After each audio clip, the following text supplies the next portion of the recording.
On m'a dit, je ne citerai pas la source, que votre épouse aimerait bien quand même que vous ayez un peu plus de temps pour vous de temps en temps, pour prendre du recul. Parlons de votre journée type, comment elle se déroule? Est-ce que depuis vous avez réussi à dormir un peu plus ou est-ce que vous êtes toujours très remonté sur ces dotations versées par l'État qui sont en baisse et qui forcément vous inquiètent? Est-ce que justement vous êtes plutôt IA, nouvelle technologie ou plutôt carnet, papier, crayon? Ouais, vous êtes têtu alors. Opiniâtre. Bienvenue Philippe Guiguen. Bonjour. Bienvenue dans ce café politique, cet espace où les élus viennent en général parler sans langue de bois.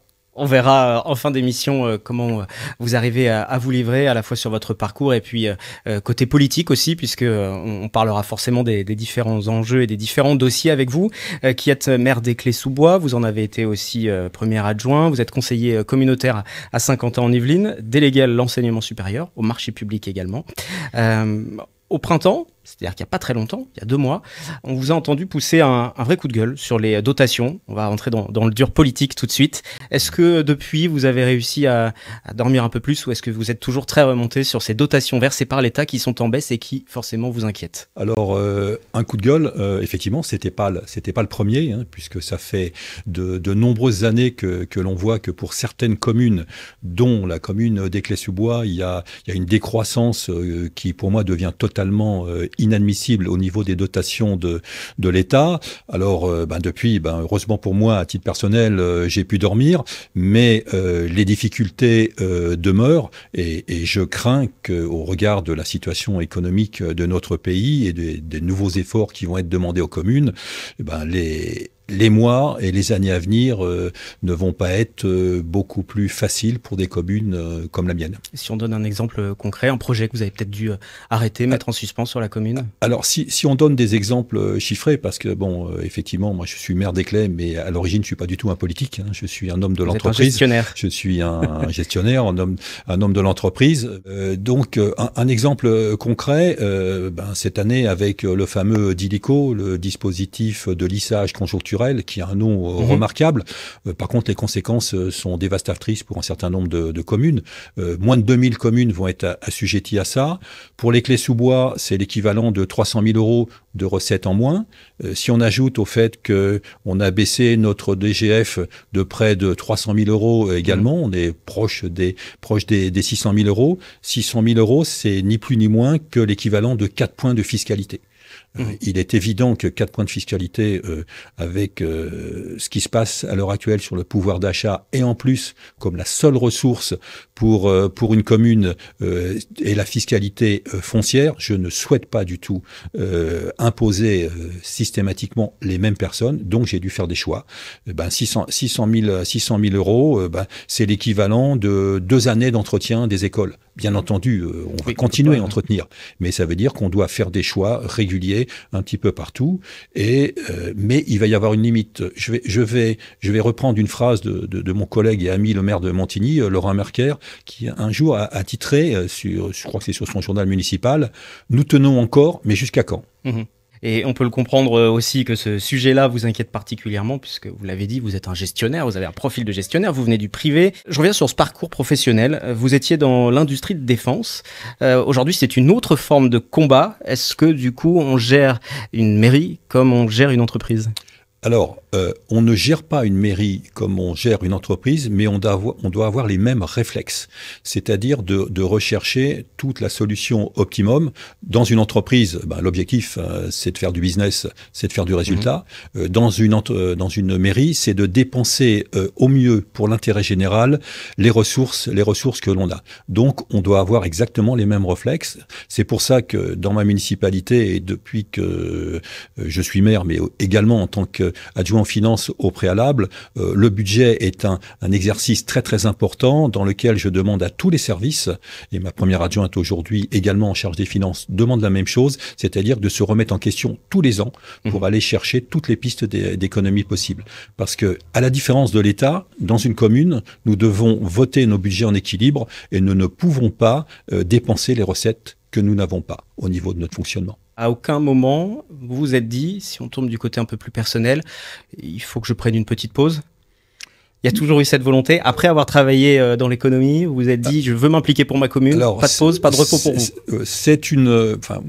J'essaye, malgré l'âge qui avance, j'essaye de rester quelqu'un de dynamique et je ne me vois pas rester sans activité. Aujourd'hui, j'essaye modestement d'apporter avec mon antériorité mes compétences pour ma commune. Donc c'est dans ce cadre que je l'ai fait. Il est évident qu'à titre personnel, quand j'ai pris ma retraite de chez Airbus Defence and Space en 2017, mon épouse aurait préféré que je fasse une pause, que j'arrête tout et puis que l'on profite un petit peu de la vie. Mais bon, et c'est que c'est pas ma vision. Quand j'étais chez Airbus Défense et avant chez Matra, où j'ai eu la chance, et c'est là qu'une carrière passe très très vite. Je me souviens encore lorsqu'en 1977 j'ai été reçu en tant que tout jeune cadre par Monsieur Lagardère, le vrai Jean-Luc Lagardère, celui qui a monté tout le groupe Lagardère. 50 ans après, je vois ça encore comme si c'était hier. Donc quand on apprécie ce que l'on fait, quand on aime ce que l'on fait, on continue à se donner. Je l'ai fait dans ma carrière professionnelle, j'essaye de le faire à mon niveau dans ma modeste carrière politique. Vous parliez de votre épouse. On m'a dit, je ne citerai pas la source, que votre épouse aimerait bien quand même que vous ayez un peu plus de temps pour vous de temps en temps, prendre du recul. Exact. Encore aujourd'hui. Vos sources sont très bien informées, mais elle me connaît et sait également que j'ai plus que des ascendances bretonnes, donc j'ai une certaine opiniâtreté et donc j'essaye de concilier un petit peu les deux. Ouais, vous êtes têtu alors? Opiniâtre. Comment vous jaugez la différence?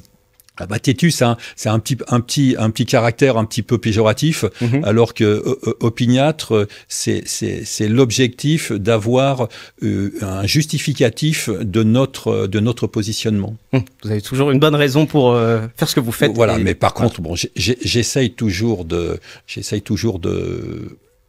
prendre un petit peu de temps malgré tout pour ma famille. Comme vous l'avez dit, j'étais au départ essentiellement un financier.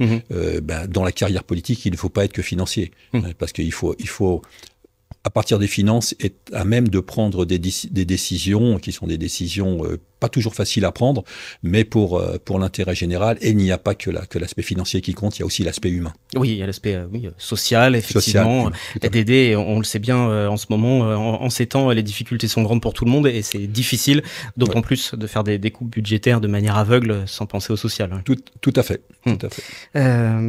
Je parlais des Clés-sous-Bois. Pour revenir à la commune, vous êtes aussi élu communautaire. Les Clés-sous-Bois font partie de Saint-Quentin en Yvelines. L'impact de Saint-Quentin, en tout cas le soutien de Saint-Quentin en Yvelines, est-ce qu'une interco peut aider? Est-ce que Saint-Quentin peut aider à amortir une interco peut aider à amortir les difficultés rencontrées? Alors, une interco dynamique et active comme Saint-Quentin en Yvelines peut aider, mais nous, les Clés-sous-Bois, nous sommes arrivés dans un second temps. Alors, effectivement, il y a une aide. J'ai des exemples très concrets d'aide de Saint-Quentin en Yvelines, notamment sur notre maison de santé pluriprofessionnelle. Mais si je suis amené à être de nouveau maire des Clés-sous-Bois, l'avenir le dira dans un an, je pense qu'à ce moment-là, il faudra que l'apport de Saint-Quentin en Yvelines sur des communes comme les Clés-sous-Bois soit plus présent que ce que nous avons bénéficié cette année, même si nous bénéficions d'apport. Vous avez le sentiment, alors on ne va pas parler d'inégalité ou d'injustice, mais qu'il faudrait rééquilibrer peut-être? Je pense, mais c'est tout à fait logique, parce que vous avez un cœur de l'agglomération qui s'est constitué initialement avec des habitudes, avec un certain nombre d'apports pour cette base historique, de Saint-Quentin. Et vous avez après un certain nombre d'autres communes, comme celle des Clés, comme celle de mon collègue Jean-Baptiste Amonique à Villepreux, comme de ma collègue à Plaisir. Nous, on est plus excentrés. Oui, vous avez rejoint l'Interco. On a rejoint l'Interco après, de Saint-Quentin plus tard. Donc, moi, je souhaiterais que par la suite, il y ait encore plus d'interaction et d'apport vis-à-vis de nos communes. Même si malgré tout, je suis très content d'être dans Saint-Quentin en Yvelines. Mais ça, c'est mon objectif financier. Il faut essayer de rééquilibrer un certain nombre de choses. Sur quel dossier, par exemple? Non, en règle équilibre général. Non, en équilibre général. Quelquefois, il y a des décisions qui sont prises dans l'agglomération de Saint-Quentin-en-Yvelines où les maires doivent être consultés au préalable. Alors, pas forcément au niveau politique, mais je parle dans les services. Il faut essayer d'avoir un peu plus de réactivité sur certains domaines. La réactivité, elle est plus forte quand on prend des décisions dans nos communes. Le lien avec Saint-Quentin-en-Yvelines, il existe. Vous êtes, malgré cette demande de rééquilibrage, un petit peu satisfait d'avoir cette appartenance à la communauté d'agglo, où vous êtes en charge de l'enseignement supérieur. Ouais. Dans ce domaine-là, qui est peut-être un peu plus éloigné des préoccupations communales au quotidien, qu'est-ce que ça apporte de plus concrètement d'avoir cette casquette-là aux Clés-sous-Bois? Alors, pour les Clés-sous-Bois, directement, je ne sais pas, mais indirectement, ça fait partie de ce qui, pour moi, est nécessaire pour notre jeunesse, c'est-à-dire tout ce qui concerne l'enseignement. Et j'ai coutume de dire aux jeunes, tous les jeunes, si vous voulez bosser, vous arriverez. Que vous débutiez avec un bac-2 ou un bac+2 ou un bac+4, si vous voulez réussir, et si vous travaillez, vous réussirez. Donc, on a des jeunes aux Clés-sous-Bois qui font partie ou de la faculté ou des écoles de Saint-Quentin-en-Yvelines. Et c'est important pour nous de montrer qu'on a un territoire à la fois économique, tout le monde le connaît, mais on a aussi un territoire d'enseignement et d'enseignement supérieur sur Saint-Quentin. Ça va des CFA jusqu'à notre prestigieuse université, jusqu'à nos écoles, nos business schools, jusqu'à nos écoles d'ingénieurs comme l'ESTACA. Et c'est pour ça qu'on a aussi créé dans ce cadre-là une marque qui est Ski Campus, vivre et partager l'excellence pour démontrer qu'on n'est pas qu'un territoire économique. On est aussi un territoire d'enseignement et l'un va avec l'autre. Oui, parce qu'il y a un vrai lien de toute façon entre les deux. Il y a un vrai lien entre les deux. Et puis les entreprises viennent aussi s'implanter parce qu'il y a un vivier à tous les niveaux, vous l'avez dit, du CAP aux écoles supérieures d'ingénieurs tels que l'ESTACA. Elles viennent se nourrir de ça aussi, ces entreprises. Et il faut le faire connaître. Moi, je sais que quand j'étais chez Airbus jusqu'en 2017, dans mes équipes, on prenait régulièrement des stagiaires ou des alternants, et je n'avais pas le réflexe, je prenais des Dauphines, je prenais des écoles supérieures de commerce, et je n'avais pas le réflexe, par exemple, de venir prendre de l'université ou d'un institut que j'ai appris à connaître par la suite, qui est de très très forte renommée au niveau de l'agglomération, qui est l'Institut supérieur du management, IAE, quoi. Voilà. J'avais pas le réflexe de venir. Donc ça, il faut le faire connaître au niveau des entreprises et faire connaître aux entreprises qui vont s'installer sur le territoire qu'on a tous ces étudiants potentiels qui peuvent répondre à leurs besoins. Et vous avez l'impression que ça a évolué, ça a changé un petit peu justement? Vous n'aviez pas ce réflexe, vous dites. Aujourd'hui, vous pensez qu'il est un peu plus présent? Alors, on fait en sorte, dans le cadre de ma délégation et à Saint-Quentin-en-Yvelines, avec les équipes d'enseignement supérieur, de mettre en relation justement toutes ces écoles, les entreprises. Il y a tout un tas de réseaux qui ont été créés pour leur prouver que nous sommes là pour les aider et répondre à leurs besoins. Avec le parcours que vous avez, vous n'avez jamais pensé à faire un petit peu d'enseignement aussi? Alors, j'ai fait indirectement de l'enseignement au niveau d'Airbus Défense, parce que bon, on formait nos cadres, enfin même dans le domaine financier, on avait des parcours pour former nos ingénieurs, patrons de département sur tout ce qui était finance et contrôle de gestion. Et donc j'en ai fait en interne pendant plusieurs années, mais en interne. C'était plutôt agréable, c'est un exercice que vous aimiez? Oui, c'est un exercice que j'aimais. Cette transmission aussi, on est sur la transmission. Voilà, vous avez employé le bon terme, c'est la notion de transmission. Voilà. Et la transmission, c'est important pour rester au bon niveau technique, technologique. Vous fonctionnez comme ça aussi avec vos équipes en mairie, avec vos adjoints? Est-ce qu'il y a cette transmission, ces échanges? Alors, quand il faut prendre des décisions, qu'elles soient même des décisions difficiles, j'assume de les prendre, mais j'aime bien, par définition, écouter ceux qui sont impactés par les décisions que je vais prendre. J'aime bien, ça c'est aussi le réflexe financier. C'est pas débit-crédit, c'est le plus et le moins, quoi. Qu'est-ce qui est positif, qu'est-ce qui est négatif, voilà. Non, j'aime bien écouter. Mais bon, je suis pas pour la démocratie ultra participative dès qu'on va vouloir changer les couleurs d'un bureau. Est-ce qu'il faut faire un sondage? Il faut être raisonnable. Voilà, il faut être raisonnable. Et puis il y a le côté breton qui doit revenir aussi peut-être avec, non pas têtu, vous m'avez dit, mais... Opiniâtre. Opiniâtre, voilà, exactement. Vous le disiez tout à l'heure, il n'y a pas que l'aspect financier quand on est maire, il y a aussi l'aspect social, il y a l'aspect urbanisme, il faut aussi avoir une vision, le logement. Vous avez lancé une réhabilitation au quartier de l'Avre, justement. C'est un projet structurant pour améliorer le cadre de vie total. Il y a un projet de résidence senior aussi, de services seniors, maintien à domicile, autonomie, réponse au vieillissement aussi. Quels sont les objectifs de tous ces projets ? Alors, c'est un objectif d'équilibre global, parce que comme vous l'avez souligné, comme je l'ai approuvé, le maire n'est pas qu'un financier. Il y a un aspect social. Et on avait un quartier dans les Clés-sous-Bois, qui était le quartier de l'Avre, qui avait été un quartier très très apprécié il y a 50 ou 60 ans. C'est un quartier qui avait vieilli. Il s'est trouvé que nous avons un bailleur social qui m'a proposé l'opportunité de réhabiliter l'ensemble de ce quartier sur ses fonds propres, puisque les Clés-sous-Bois, même si nous sommes en quartier politique de la ville depuis 2024, nous bénéficions une nouvelle fois d'aucune subvention. Et donc, ça va constituer à supprimer un certain nombre de tours. On va abattre 2 tours. On va reconstruire du logement social en un peu plus petit nombre, dans le même quartier, mais beaucoup plus adapté à ce qui se passe aujourd'hui. On va ramener de l'accession propriété pour refaire une mixité sociale de manière à requalifier ce quartier, de manière à ce que ce quartier revienne un quartier où il fait bon vivre. Donc ça, c'est vraiment un aspect social important.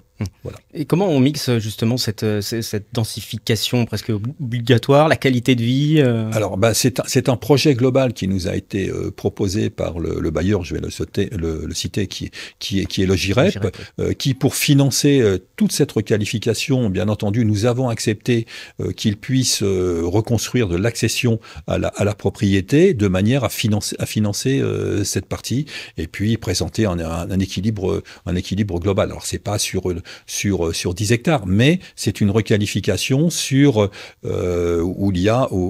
vous avez l'équivalent de un peu plus de 2000 habitants. Voilà. On parlait de ces différents dossiers, finance, urbanisme, j'essaye de dresser un petit peu le portrait et le cadre pour cette commune. Est-ce que sur l'aspect sportif, il y a des engagements particuliers? Parce qu'on m'a dit aussi que vous étiez tout de même assez sportif. Foot et rugby, je suis moins sportif que je l'ai été, mais je reste passionné par tout le sport. Je lis régulièrement l'équipe, je regarde Eurosport, je suis abonné à tout ça pour suivre tout ce qui se passe dans le sport. Je dois reconnaître aussi que je suis très cocardier, je suis très même si ça peut être connoté très franco-français. Alors sur l'aspect sportif, nous avons requalifié petit à petit, depuis plusieurs années, un certain nombre de gymnases. Nous avons construit, et aussi avec des supports de l'agglomération et de la région, tout un contexte tennis-paddle que nous avons inauguré pendant ce mandat. Et là, nous sommes sur la phase finale de mise en place et de réhabilitation totale d'un plateau sportif multisport à côté de l'un des gymnases, et avec une inauguration qui sera faite le 7 septembre. Et comme je l'ai annoncé, un certain nombre de jeunes élèves d'une classe défense qui est dans notre lycée, dans notre collège des Clés-sous-Bois hier, avec l'inauguration avec un champion olympique qui sera là. Vous avez son nom ? J'ai son nom, bien entendu, mais vous ne voulez pas encore le dire. Je ne souhaite pas encore le dire. Voilà. Sur l'aspect sportif, là c'est un dossier qui concerne Saint-Quentin en Yvelines aussi. On a appris cette semaine que le PSG ne viendrait pas s'installer à Saint-Quentin en Yvelines, puisque en finale se retrouve soit Poissy, soit Massy pour installer le futur stade. pour un sportif et même sur un plan économique? Est-ce que c'est une déception? Je suis très déçu. Moi, quand on en avait discuté entre nous, bon, il y a effectivement les élus de la majorité qui étaient favorables, les élus de l'opposition qui ont été défavorables, qui en ont même fait un courrier. Moi, ce qui était important pour moi, c'était d'avoir un projet qui tienne la route aussi sur l'aspect développement durable. Et tout ce que on nous avait présenté à la base de 51 en Yvelines, tout ça aurait été intégré.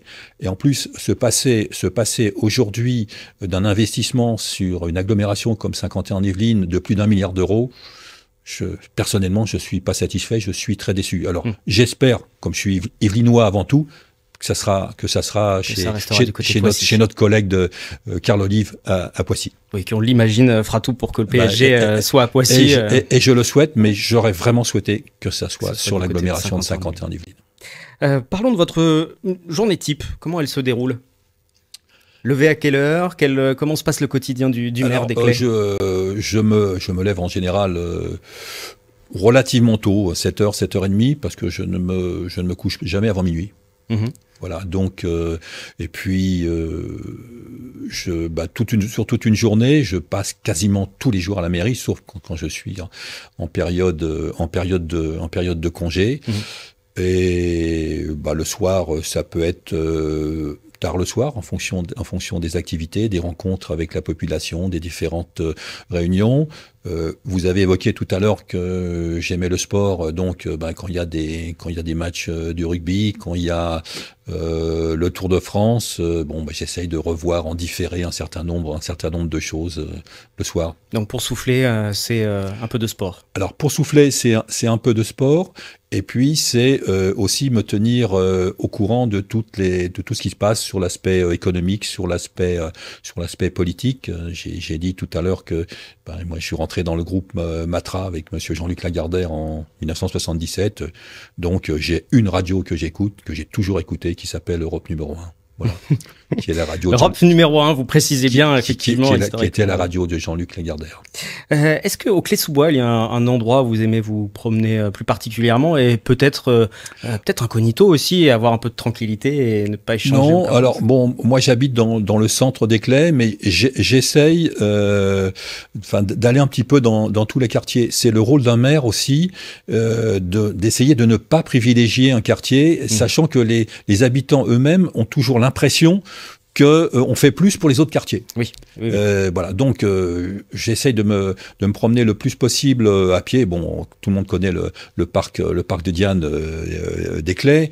Il y a aussi dans des autres quartiers, dans le quartier ouest, on a la prairie Janine Thomas. C'est là où on a tous les équipements sportifs. C'est là où il y aura le futur plateau. C'est là où, donc, il y a aussi matière à se sentir très très bien dans ce quartier-là. Et dans le quartier nord, je m'astreins à y aller parce qu'il y a un certain nombre de commerces aussi. Et puis, on va faire avec Saint-Quentin la réhabilitation d'une très grande avenue qui est à la limite entre les Clays et Villepreux, qui est l'avenue de Saint-Germain. Donc, de temps en temps, je vais aussi voir l'avancement des travaux. On va faire quelques questions rapides pour arriver à la fin de cet entretien. Est-ce que justement, vous êtes plutôt IA, nouvelle technologie, ou plutôt carnet, papier, crayon? Alors, j'essaye d'être IA, nouvelle technologie. J'ai baigné dedans pendant toute ma carrière. Donc, même si c'est moins évident pour moi de m'y adapter aujourd'hui, j'essaye de suivre. Un week-end parfait pour un maire, c'est quoi? Un week-end parfait, c'est avoir au moins une des 2 journées où on ne doit pas être sur le terrain, pour rebondir sur ce que vous évoquiez tout à l'heure, c'est-à-dire un équilibre entre un peu de vie familiale et un peu de vie politique. 2026, municipal, vous y pensez? Je ne vais pas vous dire que je n'y pense pas, mais d'ici la fin de l'année, nous avons encore beaucoup de travail à réaliser. Mais vous y pensez malgré tout? On verra. Il n'y a pas de décision prise pour être... Il n'y a pas de décision prise. Il y a une ligne, mais il n'y a aucune décision définitive. Mais il y a une ligne qui est prise. Mais déjà, travaillons d'ici à la fin de l'année. Pour élargir sur ce sujet-là et de vos décisions, sur la situation politique actuelle, on ne va pas se mentir et on ne va pas faire de langue de bois justement, elle est particulièrement compliquée, il y a des inquiétudes, des montées des extrêmes, on ne va pas redire tout ce qui se dit déjà un peu partout, mais c'est une situation que vous suivez et qui vous inquiète aussi. Les Clés-sous-Bois, c'est pas un village isolé et qui subit aussi toutes ces influences nationales. Mais bien sûr que ça m'inquiète. À partir du moment où on est passionné d'économie. Par contre, ce que l'on vit aujourd'hui, pour moi, c'est la chute depuis 45 ans, c'est-à-dire depuis le début des années 80. Moi, j'ai eu pendant mes dernières années d'enseignement, j'ai eu comme prof, j'étudiais sur ces bouquins. Le dernier qui a voté un budget en équilibre en France, il s'appelait Raymond Barre. Et ben depuis, on est descendu où on en est aujourd'hui. Et ce qui m'inquiète, c'est quelles vont être les mesures qui vont permettre de rétablir un minimum d'équilibre. Voilà. Et ça, je souhaiterais, c'est ce que disent beaucoup de politiques, c'est que tout le monde y contribue et que l'on ne fasse pas payer systématiquement toujours les mêmes. Vous parliez du début des années 80, depuis l'arrivée des socialistes et cette première bascule à gauche. Moi, je ne m'en suis jamais caché. Moi, il y a une personne qui est pour moi mon modèle, qui est le général de Gaulle. Parce que, de par tout ce qu'il a fait pendant la période de la Seconde Guerre mondiale, et ensuite de toute l'image qu'il avait vis-à-vis de notre pays, vis-à-vis de la France. Et son image, c'était l'objectif de réussite du pays. C'était pas son objectif de réussite personnelle. Voilà. Est-ce qu'aujourd'hui, en politique, il y a encore quelqu'un qui incarne ça ? Qui pourrait tout le monde se prévaut d'être gaulliste, on l'entend régulièrement. Est-ce qu'aujourd'hui, il y a quelqu'un qui, à vos yeux, peut s'en prévaloir ? Il y en a beaucoup qui s'en prévalent. Effectivement, il y a une personne que j'apprécie qui semble, à mes yeux, toujours raisonner comme le général, qui est l'intérêt général, sans jeu de mots. C'est le président du Sénat.